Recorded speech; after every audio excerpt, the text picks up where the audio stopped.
Sales and marketing cures all.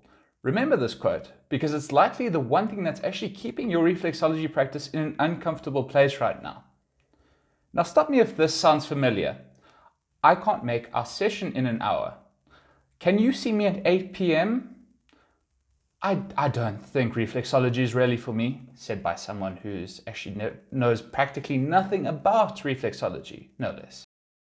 This dependence on singular clients and having to basically organize your entire life and schedule around them just basically comes down to bad marketing, specifically 3 types. The first is personal marketing. Now, personal marketing is pretty straightforward, but the biggest mistake I can see reflexologists making is that when they actually interact with a potential client, here's what you should be doing. Don't tell people what you do. Tell people what you can do for them. So for example, when someone asks you, what do you do?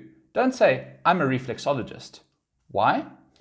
Well, to be blunt, practically no one actually understands reflexology or even knows what it is. Don't believe me? Just go to the average passerby on the side of the road and ask them if they know what reflexology even is, let alone if it's relevant to them. So a good example of this would be, you could say, I help women sleep better and feel 20 years younger in spite of their everyday stress through therapeutic reflexology. That way, you're actually starting an open conversation with a potential client who may actually be in need of your services. So upon hearing this or reading this, they could actually say, I could definitely use better sleep, or I definitely feel really old, I could use that. And then you can actually get the conversation rolling from there. Or without having to actually rely on those sleazy networking salesman tactics. The second area that reflexologists really need to improve is business marketing. Now, if anything can solve your time and freedom problem, it's going all in on this. At the end of the day, your reflexology practice is your brand and your business. But so few reflexologists out there are actually treating their practice like a business. What do I mean? Well, look at how businesses that are run that actually survive the 5-year death rate. In other words, every 5 years, 90% of businesses that start would have been closed down. What do the 10% that actually survive do? They have a system to attract customers on command. Now this system would be completely automated, and it doesn't actually have to require the business to, let's say, go to networking events to meet potential clients, have to send out mailers or coupons, have to invest like $1,000 into a newspaper only to realize that newspaper ads just don't work anymore. Anything like that. Now, if you don't actually have something like this in your reflexology practice, chances are you are, 1, undercharging grossly for your services just to keep the potential new clients there and actually keep your lights on.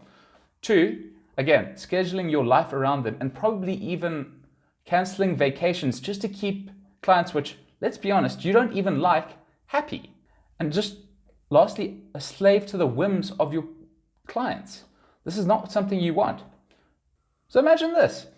Someone cancels their session, their loss.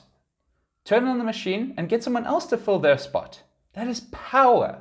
Now this should be obvious, but realistically, so few reflexologists are actually looking to put something like this in place. It just seems to go right over their heads. And it's dangerous because again, you can't be solely reliant on a few handful of clients.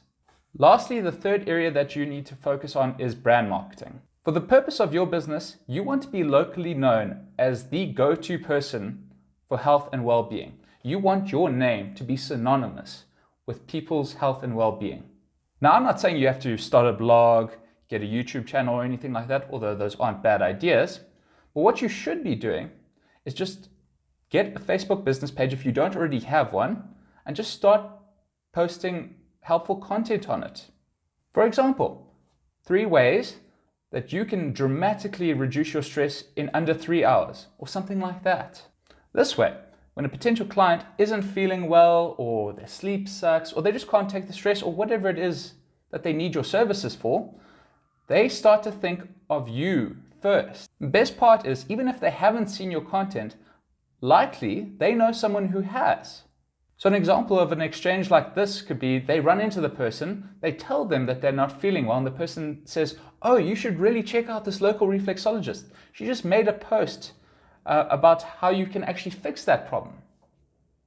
And then the person says, yes, I really should. That sounds like something I need right now. Then they check you out, and just like that, you've attracted a high quality lead into your business and into your brand just by building equity with your local audience. And that's it. Now, obviously, you can do a lot more for your marketing than just that, but that is the 20% of the work that's going to produce 80% of the results for your reflexology practice. Not only that, but these 3 marketing shifts are sequential.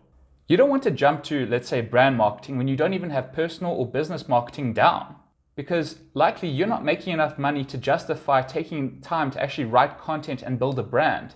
So here's the order. Get known. Be able to produce clients on command, predictably, and then be known as the go-to health expert in your area.